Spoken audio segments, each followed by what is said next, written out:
Hello friends, welcome back my channel lady hub. ఈరోజైతే నేను ఒక మంచి వీడియోతో మీ ముందుకు వచ్చేసాను. ఇలా మనం 3/4 హ్యాండ్స్ కానీ లేదంటే నీ ఎల్బో హ్యాండ్స్ పెట్టుకుంటాం కదా! అలాంటి వాటికి మనం ఏ విధంగా వర్క్ చేసుకోవాలి? అంటే మనకి ఇలా హ్యాండ్‌లోంచి మనం చేయి పెట్టి కుట్టుకోవడం అంటే చాలా కష్టంగా ఉంటుంది గదా! దాన్ని ఈజీగా ఎలా చేసుకోవాలనేది నేను చూపిస్తాను. అలాగే ఒకవేళ ఈ వీడియోలో చూపించిన ఈ బ్లౌజ్ డిజైన్ అయితే మీకు నచ్చినట్లయితే నాకు ఒకసారి కామెంట్‌లో తెలియచేయండి. నేను నెక్స్ట్ వీడియోస్‌లో అది ఎలా కుట్టుకున్నానో చూపిస్తాను.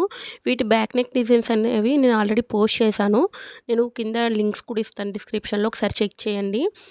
అలాగే ఇప్పుడు నేను వేరే బ్లౌజ్ తీసుకొని చూపిస్తున్నాను. ఇక్కడ మనకి స్టిచెస్ ఉంటాయి కదా హ్యాండ్‌కి. ఆ స్టిచెస్ అన్నీ కూడా ఓపెన్ చేసేయాలి. ఎక్కడి వరకు అంటే మనకి ఆర్మ్ రౌండ్ ఉంటుంది కదా! ఆర్మ్ రౌండ్ వరకు ఇలా ఓపెన్ చేసేసుకోవాలనమాట. తర్వాత మీరు ఒకవేళ మీ ఇంట్లో మిషన్ ఉన్నట్లయితే తర్వాత అంతా వర్క్ అంతా అయిపోయిన తర్వాత మీరు మళ్ళీ స్టిచెస్ అనేవి వేసేసుకోవచ్చు. లేదు అంటే మీ టైలర్‌కి ఇచ్చినా మీరు వేస్తారు. అందులో పెద్ద ప్రాబ్లమ్ ఏం లేదు. తరువాత ఇలా ఉంది కదా హ్యాండ్ అనేది. ఇది మామూలుగా మనం షర్ట్స్‌కి ఎలా ఫోల్డ్ చేస్తాం హ్యాండ్స్ అనేవి, అలా ఫోల్డ్ చేసుకోవాలి. ఫోల్డ్ చేసుకొని కింద వర్క్ ఉంది గదా! చూసుకోండి మీరు. ఇక్కడ నేను పిన్ పెడతాను. ఆ పిన్ పెట్టినప్పుడు కింద వర్క్‌కి టచ్ అయ్యేలా పెట్టకండి. ఎందుకంటే జర్దోసి కదా మనం కుట్టింది. అంటే మీరు కుట్టుకున్న వర్క్ బట్టి. ఎందుకంటే చెదిరిపోతుంది వర్క్ అనేది. సో, మీరేంటంటే పిన్ అనేది అక్కడ పెట్టకండి. చూసుకొని పెట్టండి పిన్ అనేది కరెక్ట్ ప్లేస్‌లో. ఇక్కడ నేను పిన్స్ అనేవి యాడ్ చేసుకున్నాను. మీ హ్యాండ్ లెంత్ బట్టి ఇక్కడ నాకొచ్చేసరికి ఒక 3 పిన్స్ పెడితే సరిపోయిందనమాట రౌండ్ అంతా కూడా.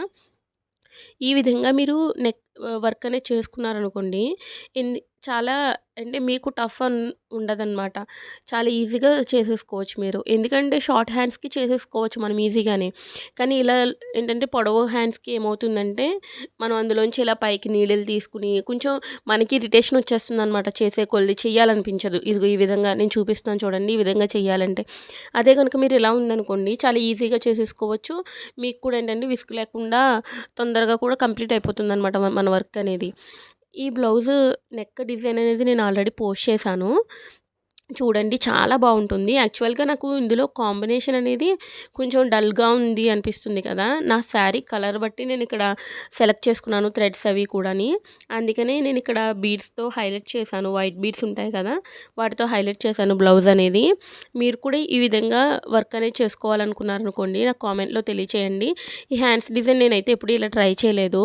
అంటే ఓన్లీ షోల్డర్ దగ్గరగానే నేను పెట్టుకున్నాననమాట. వర్క్ అంతా కూడా డ్రా చేసుకున్నాను. ఎలా కుట్టుకోవాలి ఏంటి అనేది. ఎందుకంటే నేను ఇది నార్మల్‌గా ఇలా అంచు ఎప్పుడు పెట్టించుకొని కుట్టించుకోను. నార్మల్‌గా క్లాత్ విడిగా తీసుకొని కుట్టించుకుంటాను. కానీ ఈసారి ఎందుకో ఇందులో వచ్చిన బ్లౌజే నాకు నచ్చింది. ఆ బ్రొకెట్ డిజైన్ అది నచ్చింది. అందుకని నేను ఇదే కుట్టించేసుకున్నాను. అండ్ అంచు కూడా బావుంది కదా బోర్డర్. అందు గురించి. తర్వాత ఇక్కడ టెజిల్స్ చూసారు కదా! ఈ టెజిల్స్ అనేవి ఏంటంటే, నా దగ్గర ఒక శారీ ఉంది ఓల్డ్ శారీ.